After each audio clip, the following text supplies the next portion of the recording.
नमस्कार दोस्तों, आपका भरपूर स्वागत है हमारे YouTube channel alpha RS academy में। आज हम पढ़ेंगे जालोर का इतिहास। तो सबसे पहले बात करें कि जालोर में किस राजवंश का शासन था। तो यहाँ पर चौहान राजवंश का शासन था। साथ में यहाँ पर एक ऋषि रहा करते थे जबाली, उसके नाम से इस क्षेत्र का नाम पड़ा जबालीपुर। तो ये चीज हम लिख लेते हैं, जालोर में चौहान राजवंश का शासन था। जालोर में चौहान राजवंश का शासन था। जालोर में चौहान राजवंश का शासन था।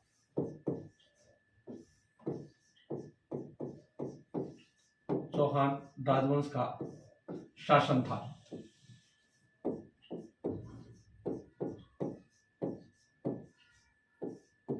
साथ में यहां पर एक ऋषि रहा करते थे जबाली, उनकी तपोभूमि होने के कारण इसका नाम पड़ा जबालीपुर। तो हम लिख सकते हैं जालोर का अन्य नाम, जालोर का अन्य नाम।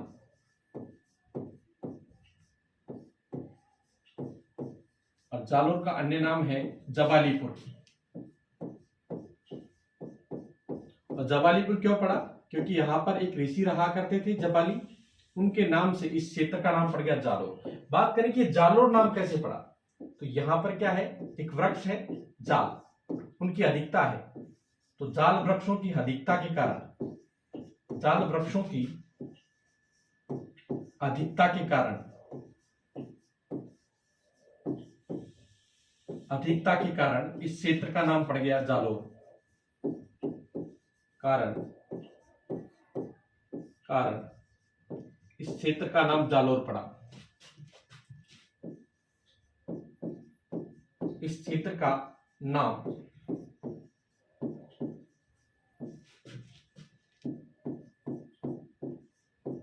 जालोर पड़ा। तो हमने देखा कि जालोर में चौहान राजवंश का शासन था। फिर हमने देखा कि जालोर का कोई और नाम भी मिलता है क्या, तो अन्य नाम मिलता है जबालीपुर। अब बात करें कि जालोर का नाम जालोर क्यों है, तो यहाँ पर जाल वृक्षों की अधिकता है, इस कारण इस क्षेत्र का नाम पड़ गया जालोर। हम कह रहे हैं कि यहाँ पर चौहान राजवंश का शासन था। तो यहाँ पर जो चौहान राजवंश है उसकी स्थापना किसने की, तो यहाँ पर एक राजा है जिनका नाम है कीर्तिपाल चौहान। कीर्तिपाल चौहान। बात करें कि कौन है और कहां से आया, तो देखो हमने देखा था शुरू में जब हम चौहान रियासतें देख रहे थे, तो एक रियासत हमने देखी थी नाडोल, और नाडोल के जो चौहान हैं उनका संस्थापक था लक्ष्मण राज। और लक्ष्मण राज के वंशज हैं लक्ष्मण राज के एक वंशज हैं केलहन, और केलन का भाई था कीर्तिपाल, जिसने जालोर में चौहान राजवंश की स्थापना की। ठीक है, तो हम देख सकते हैं कि ये कीर्तिपाल चौहान कहां से आया था, ये नाडोल से आया था और केलन का भाई था। तो सबसे पहले हम देखें कि इसने क्या किया, जालोर में चौहान राजवंश की स्थापना की। जालोर में चौहान राजवंश की स्थापना की। जालोर में चौहान राजवंश की स्थापना की।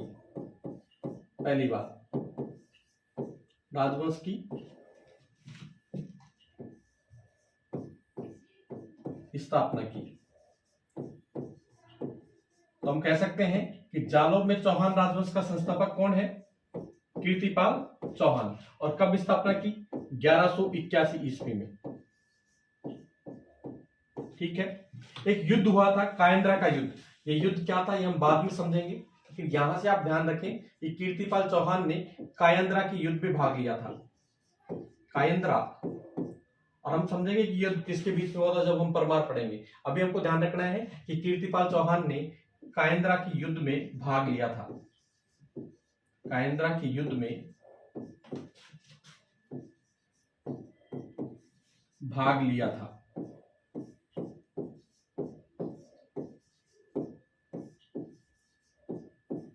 ठीक है, एक अभिलेख मिलता है सुंदा पर्वत अभिलेख। सुंदा पर्वत अभिलेख, और उस सुंदा पर्वत अभिलेख के अंदर कीर्तिपाल चौहान की एक उपाधि मिलती है राजेश्वर। सुंदा पर्वत अभिलेख में कीर्तिपाल चौहान की उपाधि, कीर्तिपाल चौहान की, कीर्तिपाल चौहान की उपाधि, कीर्तिपाल चौहान की उपाधि है राजेश्वर, और इसका उल्लेख कहाँ है? सुंदा पर्वत अभिलेख के अंदर। कीर्तिपाल चौहान की उपाधि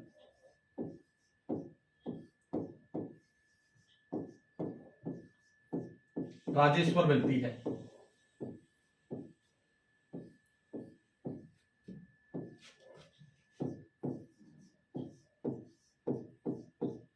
मिलती है। और मोनोप नैन्सी है जोधपुर, जब हम पढ़ेंगे देखेंगे कि मोनोप नैन्सी एक दरबारी विद्वान थे जसवंत सिंह के, उन्होंने एक किताब लिखी थी नैनसीरी ख्यात, उसके अंदर कीर्तिपाल चौहान को कहा गया है कि तू एक महान राजा। तो नैनसीरी ख्यात, नैनसीरी ख्यात में, नैनसीरी ख्यात में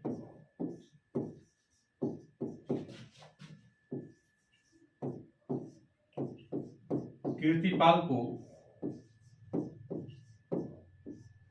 कि तू एक महान राजा, कि तू एक महान राजा,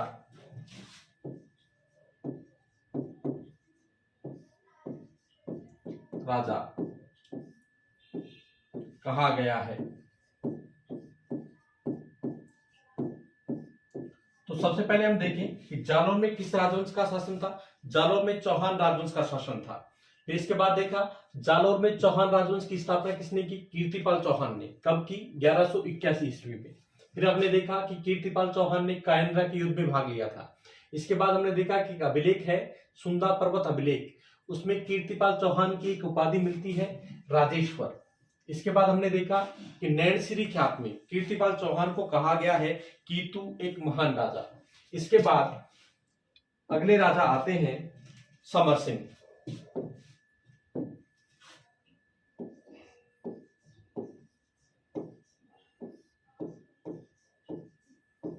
समर सिंह, तो समर सिंह ने क्या किया? जालोर का जो दुर्ग है उसके चारों तरफ एक परकोटा बनवाया, शस्त्रागार बनवाया और एक कोषागार का निर्माण करवाया। इन्होंने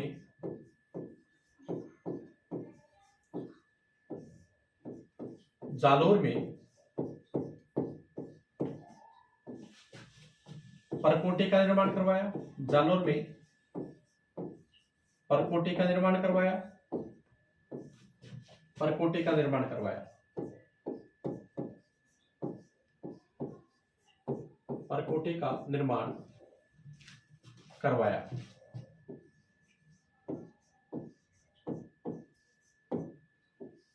इसके अलावा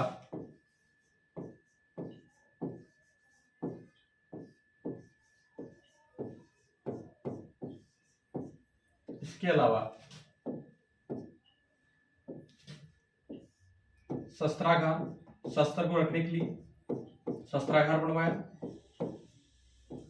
और कोषागार, कोषागार बनवाया।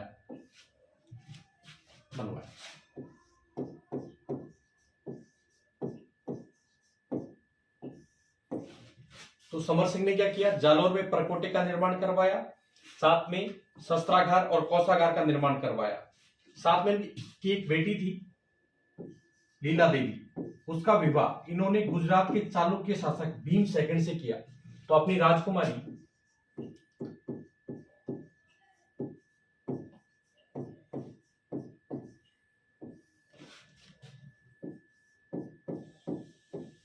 लीला देवी का विवाह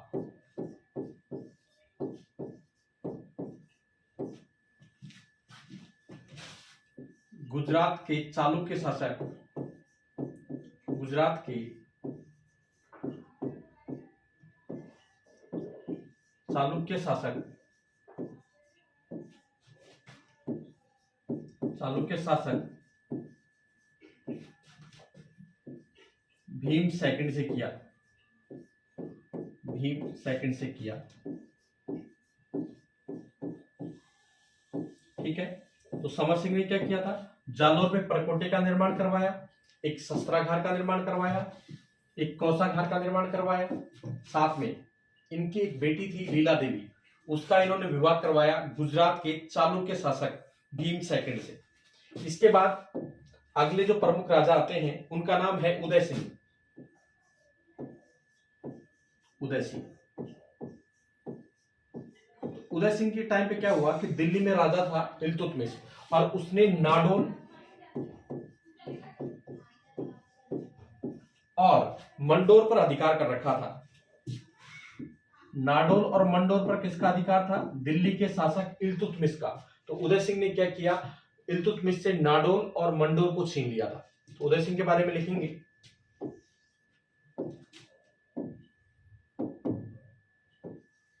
इन्होंने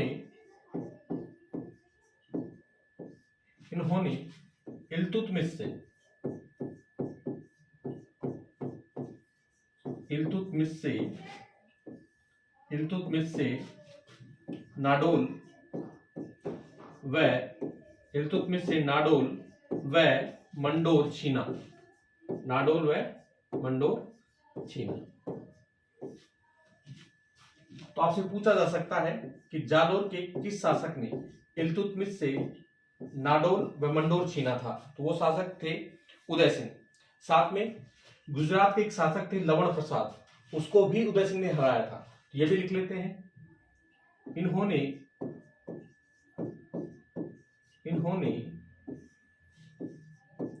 गुजरात के शासक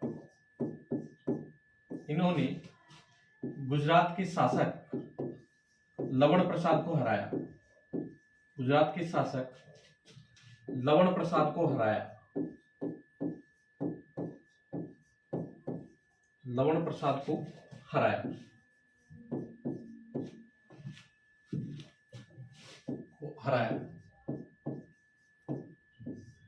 ठीक है। इसके बाद अगले प्रमुख राजा आते हैं चाचिक देव।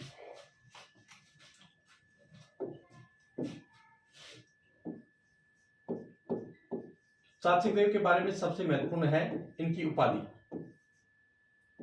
तो चाचिक देव की एक उपाधि है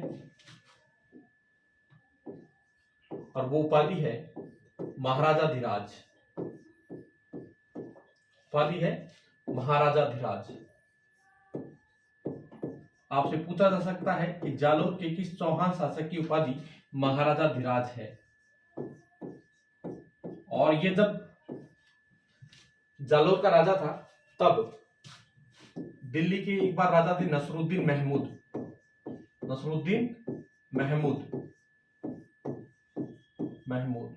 और एक राजा थे बलबन।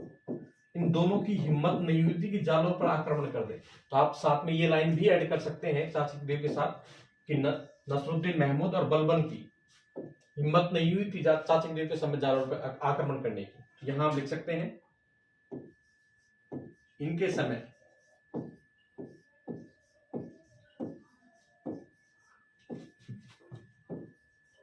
नसीरुद्दीन महमूद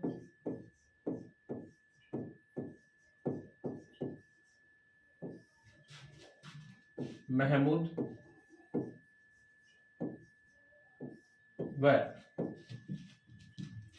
बलबन जालोर पर आक्रमण करने की हिम्मत नहीं कर पाए। बलबन जालोर पर आक्रमण करने की हिम्मत नहीं कर पाए। जालोर पर आक्रमण करने की हिम्मत नहीं कर पाए। आक्रमण करने की हिम्मत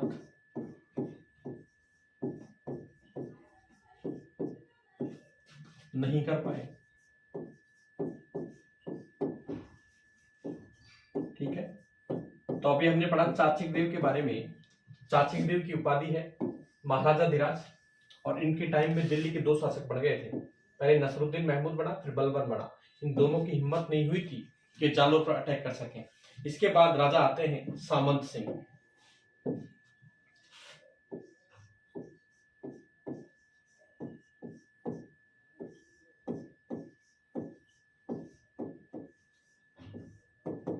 जब सामंत सिंह जालोर के राजा बने उस टाइम दिल्ली के राजा थे जलालुद्दीन खिलजी, और जलालुद्दीन खिलजी ने 1291 में जालोर पर अटैक किया। तब राजा थे यहाँ पे सामंत सिंह, और जलालुद्दीन खिलजी उस युद्ध में हार गया था, यानी सामंत सिंह ने जलालुद्दीन खिलजी के आक्रमण को विफल कर दिया था। सबसे पहले हम यही बात लिख लेते हैं। इनके समय 1291 ईस्वी में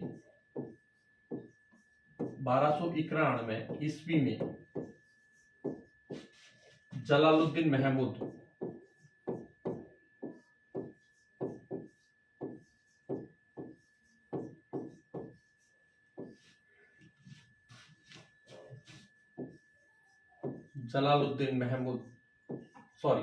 जलालुद्दीन खिलजी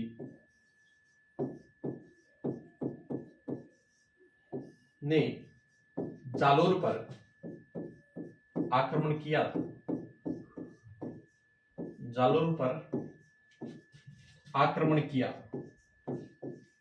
लेकिन सफलता नहीं मिली। आक्रमण किया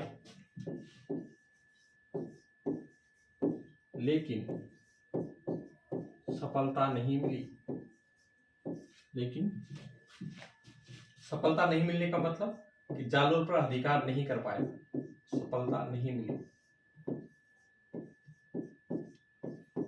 तो अभी हमने पढ़ा सामंत सिंह के बारे में। सामंत सिंह के समय में जलालुद्दीन खिलजी ने अटैक किया था, और जलालुद्दीन खिलजी ने अटैक किया 1291 में, लेकिन सामंत सिंह ने क्या किया, इसको विफल कर दिया। अब जलालुद्दीन खिलजी के बाद में दिल्ली में राजा बन गया अलाउद्दीन खिलजी, और सामंत सिंह को लगा कि अब अगर अलाउद्दीन खिलजी जालोर पर अटैक करता है तो मैं उसका सामना नहीं कर पाऊंगा। तो इसने अपने जीवन काल में ही अपने योग्य बेटे कानड़देव चौहान को राजा बना दिया था। ठीक है, तो अगला प्रमुख राजा हम पढ़ेंगे कानड़देव चौहान, जो किसका बेटा है, सामंत सिंह का। तो अगला राजा है कानड़देव चौहान, तो जालोर का सबसे प्रमुख राजा, या हम ऐसे भी कह सकते हैं कि सबसे साहसी राजा। तो अब हम पढ़ेंगे कानड़देव चौहान। तो कानड़देव चौहान के बारे में सबसे पहली बात तो कि कानड़देव चौहान के टाइम पे जालोर पर आक्रमण होता है अलाउद्दीन खिलजी का। ठीक है, और जब भी देखो एक चीज समझो, जालोर है, और अगर जालोर पे किसी को अधिकार करना है तो उससे पहले एक किला पड़ता है बाड़मेर में, सिवाना। तो जालोर को जीतने से पहले सिवाना को जीतना जरूरी है। सिवाना को जीते बगैर आप जालोर को नहीं जीत सकते। कहने का मतलब सिवाना क्या है, जालोर की कुंजी। ये भी आपको ध्यान रखना है, सिवाना को कहते हैं जालोर की कुंजी। तो जब जलालुद्दीन खिलजी जालोर पर आक्रमण करेगा तो पहले उसको अधिकार करना पड़ेगा सिवाना पे, और सिवाना पे अटैक करने के बाद, सिवाना पे अधिकार करने के बाद फिर वो कहां अधिकार कर सकता है, जालोर पर अधिकार कर सकता है। तो सबसे पहले हम लिखते हैं कानड़देव चौहान के बारे में कि इनके समय पर अलाउद्दीन खिलजी का अटैक हुआ।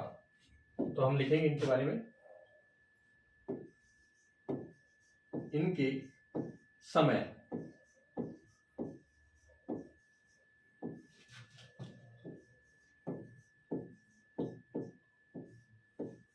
अलाउद्दीन खिलजी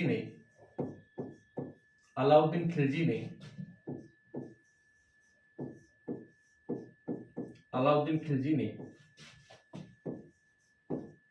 सिवाना व जालोर पर आक्रमण किया था। सिवाना व जालोर पर आक्रमण किया था।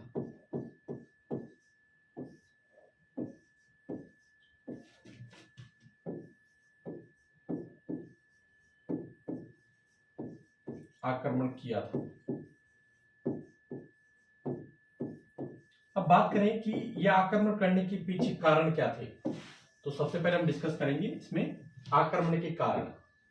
तो कानड़देव चौहान के टाइम पे क्या हुआ था, कानड़देव चौहान के टाइम पे अलाउद्दीन खिलजी ने जालोर और सिवाना दोनों पर क्या किया, अटैक किया। अब हम समझेंगे कि आक्रमण के क्या कारण थे। आक्रमण के कारण, आक्रमण के कारण। तो देखो यहां पे आक्रमण शुरुआत में किसने किया? अलाउद्दीन खिलजी ने, ना कि कानड़दे चौहान ने। कहने का मतलब अलाउद्दीन खिलजी अपने साम्राज्य का विस्तार करना चाहता है, तो पहला कारण तो यही हो गया। अलाउद्दीन की साम्राज्यवादी नीति, अलाउद्दीन की साम्राज्यवादी नीति,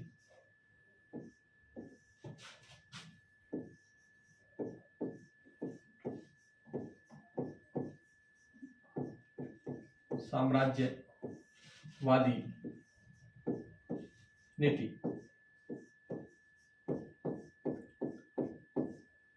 दूसरी आप एक चीज देखें, अगर हम राजस्थान का मैप देखें, है ना, अगर हम राजस्थान का मैप देखें तो मान लीजिए राजस्थान का मैप अगर हम बनाए हैं,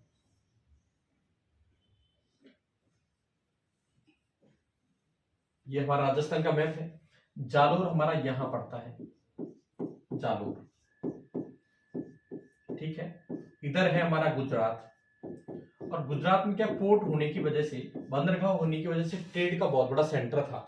और इधर है हमारे मान लीजिए दिल्ली, ठीक है। और दिल्ली से अगर आपको जाना है गुजरात, तो दिल्ली से अगर आप गुजरात जाओगे तो आपको जालोर से होकर गुजरना पड़ेगा। कहने का मतलब जालोर दिल्ली और गुजरात का जो व्यापारिक मार्ग है उस पर स्थित है। तो अगर यहां से आपको ट्रेड करना है तो जालोर पर आपको क्या करना पड़ेगा? अधिकार करना पड़ेगा। तो एक रीजन ये भी था अटैक करने का। तो सेकंड रीजन हम लिख लेते हैं,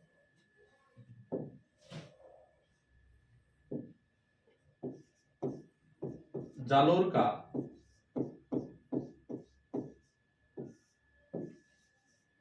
का दिल्ली गुजरात व्यापारिक मार्ग पर स्थित होना, दिल्ली गुजरात व्यापारिक मार्ग पर स्थित होना, व्यापारिक मार्ग पर स्थित होना, मार्ग पर स्थित होना, ठीक है, स्थित होना, यह भी आक्रमण का एक कारण था, ठीक है। अब क्या हुआ कि अलाउद्दीन की सेना है उसको गुजरात अभियान के लिए जाना है। अब गुजरात जाना है तो जालोर से आपको क्या करना पड़ेगा? पार होकर जाना पड़ेगा। तो कानड़देव चौहान ने उनको गुजरात पे जाने वाली सेना को जालोर से होकर गुजरने नहीं दिया था। एक कारण यह भी है कि अलाउद्दीन की सेना जब गुजरात अभियान के लिए जाती है तो कानड़देव चौहान ने उसको जालोर से गुजरने नहीं दिया था। तो अब ये भी लिख लें, गुजरात अभियान पर जाते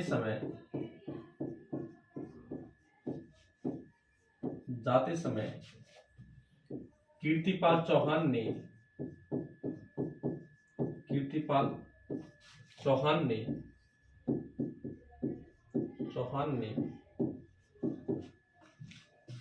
अलाउद्दीन की सेना को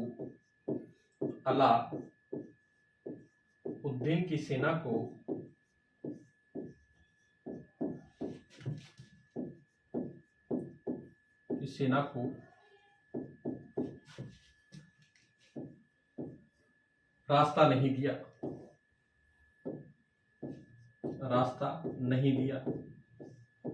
तो आक्रमण का कारण यह भी था, नहीं दिया। अब क्या हुआ कि सेना जैसे तैसे करके कहीं और से चली गई, लेकिन जब वापस लौट रही थी तो जालोर के पास से किसी स्थान से जा रही थी, तो कीर्तिपाल चौहान ने क्या किया? उस सेना को लूट लिया। पहली बात तो उनको क्रॉस नहीं करने दिया, और जब वो लूट के वापस आ रही थी तो उनकी सेना को वापस लूट लिया। ये भी हम लिख लेते हैं, ये भी एक कारण था। 3 कारण वहां हो गए थे, चौथा कारण है गुजरात अभियान से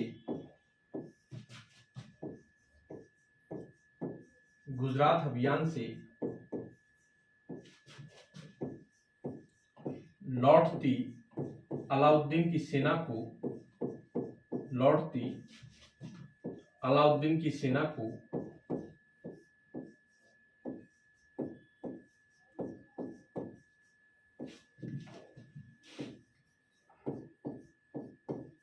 सेना को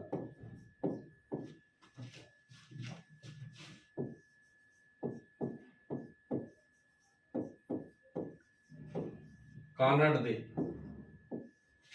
ने लूट लिया था, लूट लिया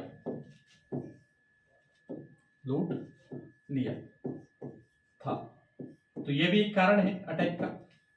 इसके अलावा एक इतिहासकार हुए हैं फरिश्ता। तो फरिश्ता क्या कहता है कि अलाउद्दीन खिलजी का एक सेनापति था और उस सेनापति का नाम था आइन उल मुल्क मुल्तानी। फरिश्ता कहता है कि अलाउद्दीन खिलजी का एक सेनापति था और उस सेनापति का नाम है आइन उल मुल्क मुल्तानी। ये कानड़देव चौहान के पास आता है और कानड़देव चौहान से ये कहता है कि मैं अलाउद्दीन खिलजी से आपकी गौरवपूर्ण संधि करवाऊंगा।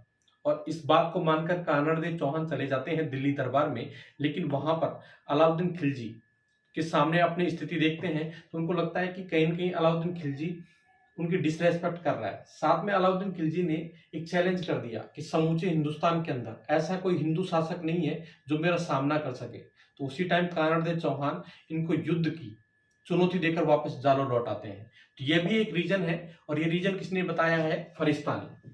ये भी हम लिख लेते हैं। फरिश्ता के अनुसार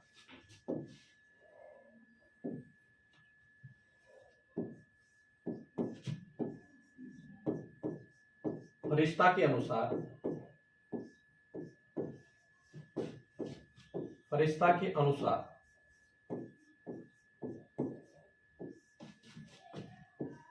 अलाउद्दीन का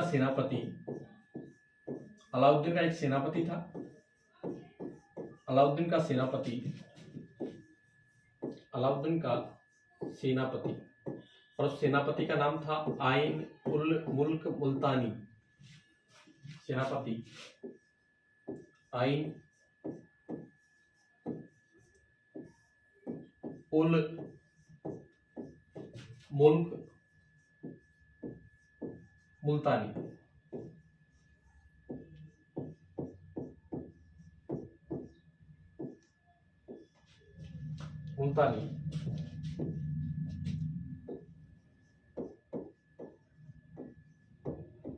कानड़देव को दिल्ली ले गया और क्या कह किया गया था कि मैं आपकी गौरवपूर्ण संधि करवाऊंगा।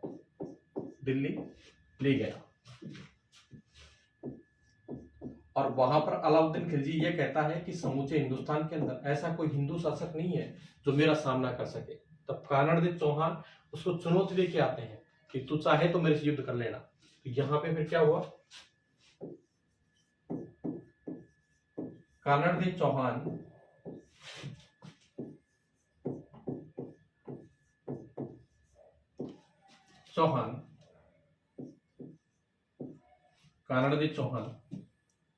अलाउद्दीन को युद्ध की चुनौती देकर जालोर लौट आया। अलाउद्दीन को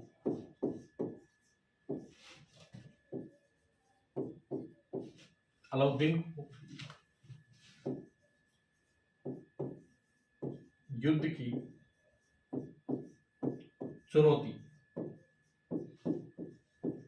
देकर जालोर लौट आया।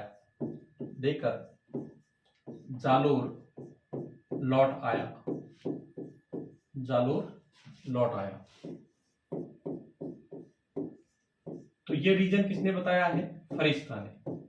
इसके अलावा हम एक रीजन और पढ़ेंगे, जो लास्ट रीजन है वो बताया है मुणोत नैंसी ने। तो मुणोत नैंसी ने क्या कहा? ये थोड़ी प्रेम कहानी है।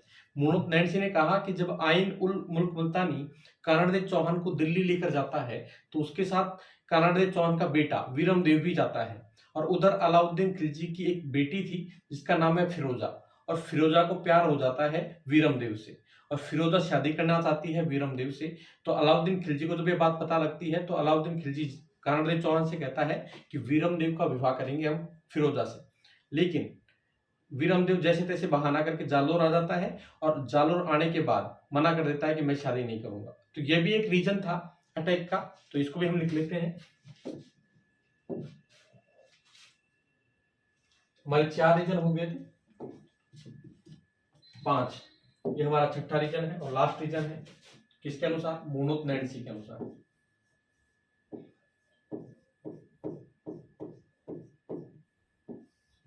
हुणोत नैन्सी के अनुसार,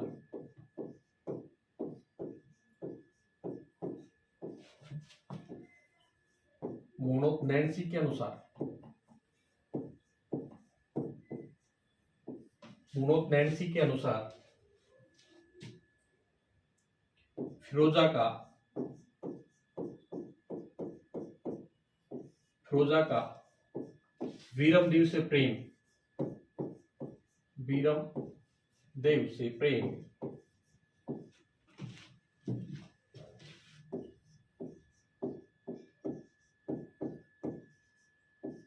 भी आक्रमण का एक कारण था, आक्रमण का एक कारण था।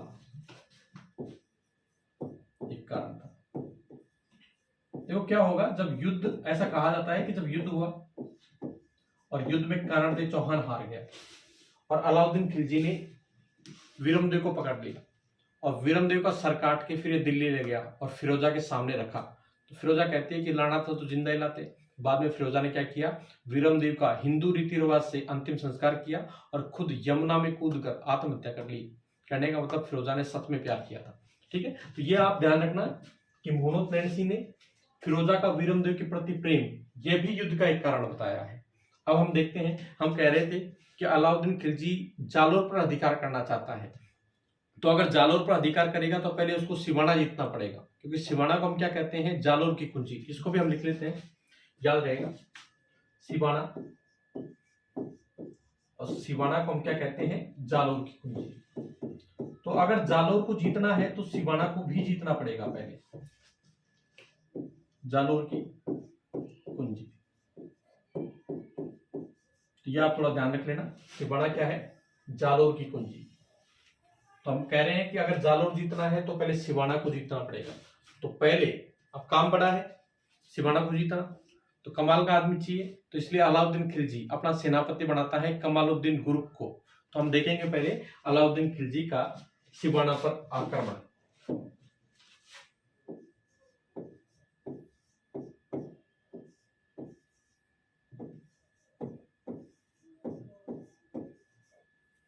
अलाउद्दीन का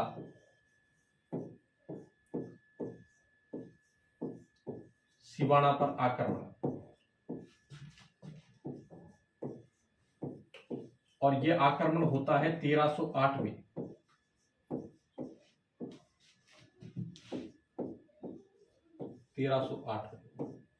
अब देखो क्या है कि सिवाना जालोर के अंदर ही आता है और जालोर का राजा है कानड़देव चौहान। कानड़देव चौहान ने सिवाना के प्रशासक बना रखे हैं अपने दो भतीजे थे, सातल व सोम को, है ना। तो क्या कर रखा है, जो सिवाना है, सिवाना, और इस सिवाना के प्रशासक हैं, एक तो है सातल और एक है सोम। दोनों भाई थे, सातल और सोम, और दोनों किसके भतीजे थे, कानड़देव चौहान के भतीजे, कानड़देव चौहान के भतीजे, चौहान के भतीजे। ऐसा कहते हैं कि अलाउद्दीन खिलजी ने जब अटैक किया, तो ये मान लीजिए सिवाना का किला है, तो अलाउद्दीन खिलजी ने सिवाना को घेर लिया, ठीक है, और ये सातल और सोम दोनों क्या हो गए, अंदर अपने दुर्ग को बंद कर लिया और अंदर बैठे हैं। और दुर्ग में ये हुआ करता था कि पहले ही बहुत सारी सामग्री स्टोर करके रख ली जाती थी, ताकि ऐसी कोई कंडीशन आए तो उस कंडीशन में भी क्या जीवन यापन हो सके, ठीक है। लेकिन अलाउद्दीन खिलजी का एक तरीका था कि अगर मान लीजिए दुश्मन आसानी से आ रहे तो ठीक है, लेकिन आसानी से नहीं आ रहे और ऐसी कोई कंडीशन बना दे, तो अलाउद्दीन खिलजी एक ऐसे आदमी को ढूंढता है, हमेशा हर आक्रमण में उसने यही किया कि जो इस राजा के साथ क्या कर दे, विश्वासघात कर दे। तो एक सैनिक था जिसका नाम था भायला, और क्या है, सिवाना जो दुर्ग है उसके अंदर एक पौंड था, एक तालाब था, अब पानी पीने का या जो भी पानी यूज होता था वो यहीं से यूज होता था। तो भायला ने क्या किया, भायला मिल गया किससे, अलाउद्दीन खिलजी से, और भायला ने क्या किया, इस पौंड के अंदर, इस तालाब के अंदर गाय का मांस और खून मिला दिया। अब चूंकि हिंदू राजा इस पानी को यूज नहीं कर पाएगा, अब पानी की जब किल्लत हो गई अंदर, पानी का कोई साधन ही नहीं है, तो सातल और सोम दोनों क्या करते हैं, लास्ट में फिर केसरिया करते हैं कि अब तो लड़ना ही है, चाहे हम मरे या बचे। तो हम ये देख लेते हैं, इसको हम लिख लेते हैं। तो सबसे पहले यह आक्रमण सिवाना पे अलाउद्दीन खिलजी ने कब किया? 1308 में। तो देखो आगे लिखते हैं, कानड़ दे ने सिवाना के प्रशासक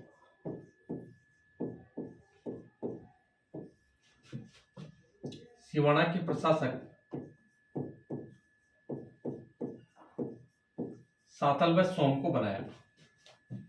सातल और सोम कौन थे? कानड़ दे चौहान के भतीजे। सातल व सोम को बनाया।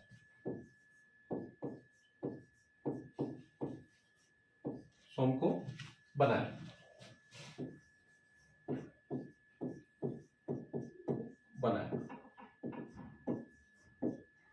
ठीक है। और क्या होगा? विश्वासघात किसने किया?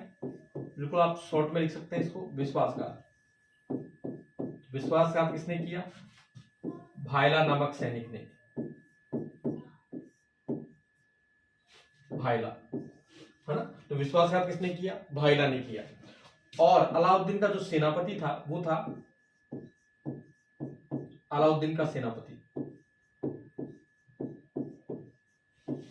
अलाउद्दीन का सेनापति था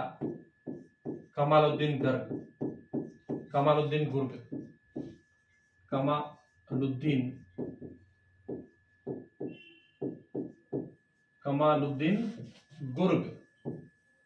ये क्या था? अलाउद्दीन का सेनापति। ठीक है। अब क्या हुआ? भायला ने विश्वासघात कर दिया, दुर्ग के अंदर पानी नहीं है पीने के लिए। तो फिर सातल और सोम ये दोनों केसरिया करते हैं और दुर्ग के दरवाजे खोल देते हैं और अलाउद्दीन की सेना पर टूट पड़ते हैं। बाद में सातल और सोम दोनों युद्ध करते हुए मारे जाते हैं और सिवाना के किले पर अलाउद्दीन खिलजी का अधिकार हो जाता है और अलाउद्दीन खिलजी उस दुर्ग का प्रशासक बनाता है कमालुद्दीन गुर्ग को। ये भी हम लिख लेते हैं। सातल व सोम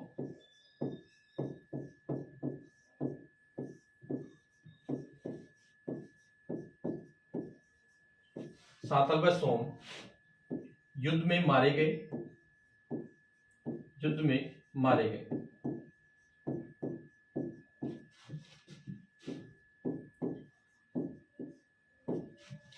सिवाना पर अलाउद्दीन का अधिकार हो गया।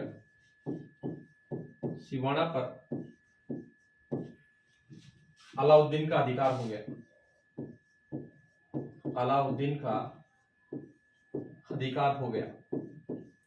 अलाउद्दीन का अधिकार हो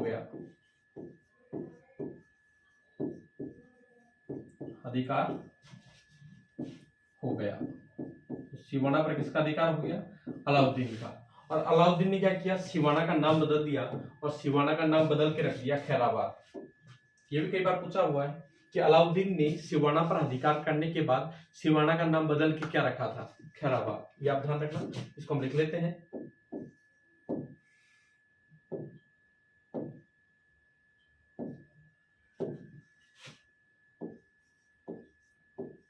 अलाउद्दीन ने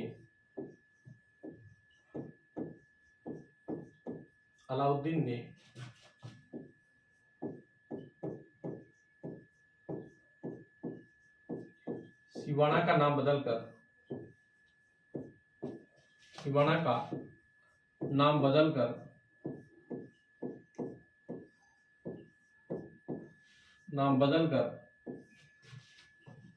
क्या कर दिया? खैराबाद।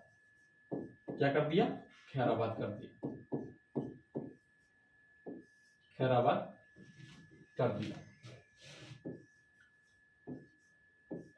अब देखो सिवाना पे अधिकार हो गया अलाउद्दीन खिलजी का। अब अलाउद्दीन खिलजी अब अटैक करेगा कहां पे? जालोर पे, क्योंकि सिवाना को जीतना जरूरी था और सिवाना को जीत लिया। अब अलाउद्दीन खिलजी अटैक करेगा कहां पे? जालोर पर।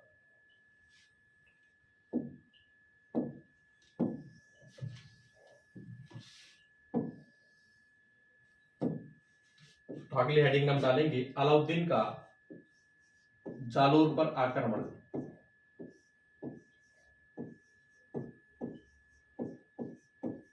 अलाउद्दीन का जालोर पर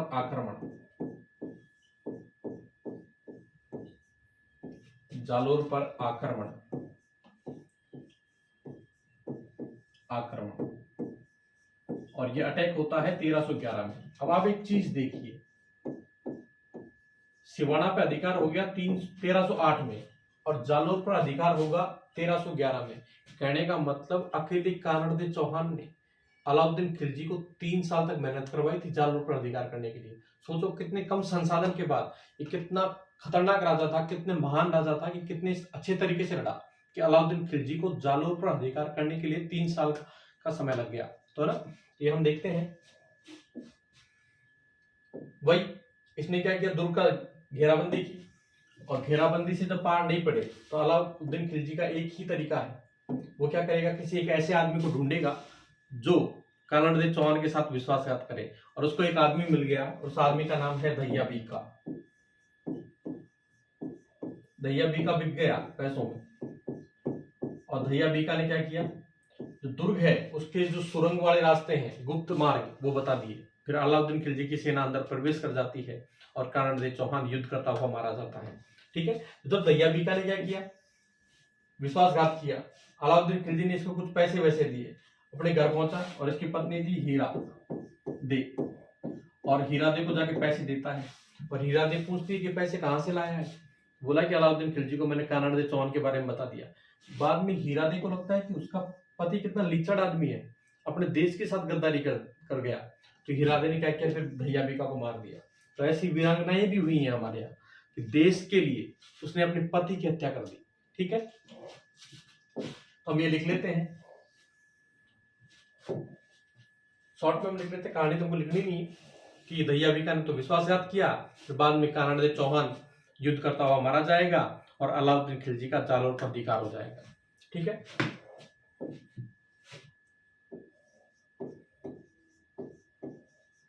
दहिया बीका ने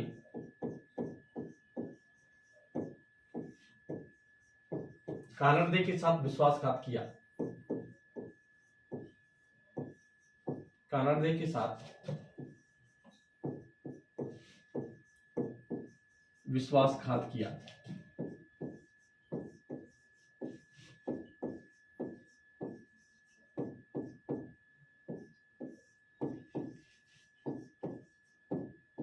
और एक चीज हम और लिख लें, हीरा दे, ये कौन थी, दहिया बीका की पत्नी, और ऐसी वीर महिला, वीरांगना, जिसने ये पता लगा कि उसके पति ने देश के साथ गद्दारी की है तो अपने पति की हत्या कर दी, ऐसी वीरांगना थी ये हीरा दे, दहिया बीका की पत्नी।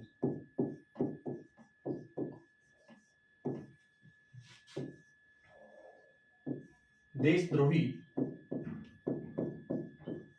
पति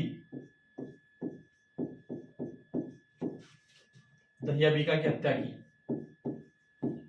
हीरा दे ने दहिया बीका की हत्या की, दहिया बीका की हत्या की।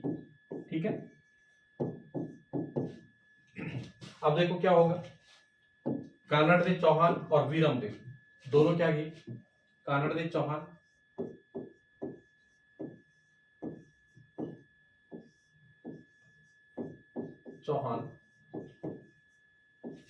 व वीरमदेव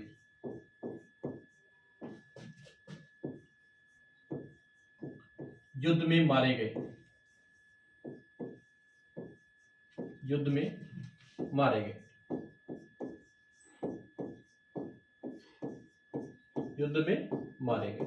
ठीक है, कानड़देव चौहान का एक भाई था मालदेव, जिसको मूछाड़ा मालदेव भी कहते हैं, और ये चौहानों की शाखा थी सोनगरा।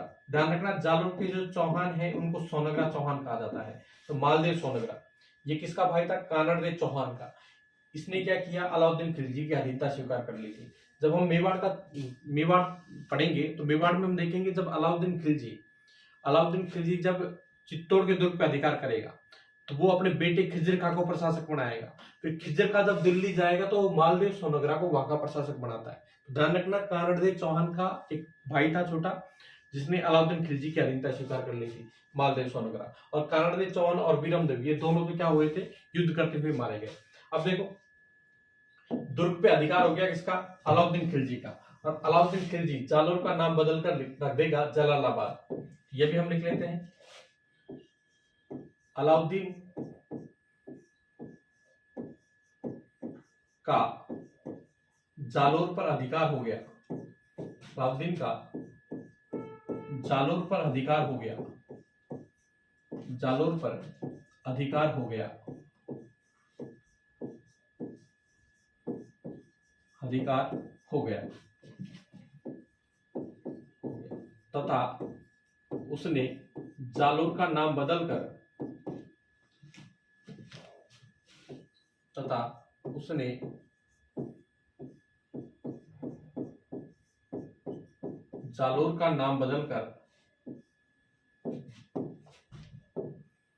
जालोर का नाम बदलकर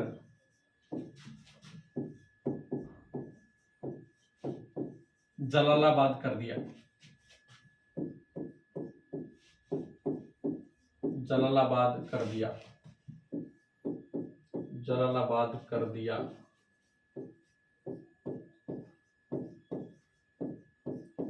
ठीक है, ये आपको ध्यान रखना है।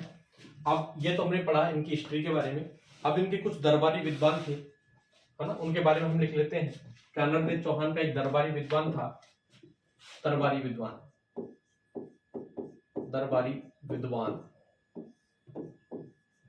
और उस विद्वान का नाम था पद्मनाभ। दरबारी विद्वान का नाम था पद्मनाभ। और इसने 2 पुस्तक लिखी थी। इसने क्या की? 2 पुस्तक लिखी थी, बुक्स। इसकी 2 किताबें हैं।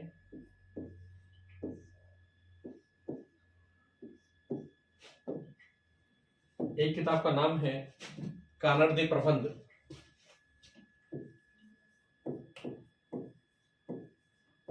कानड़ दे प्रबंध,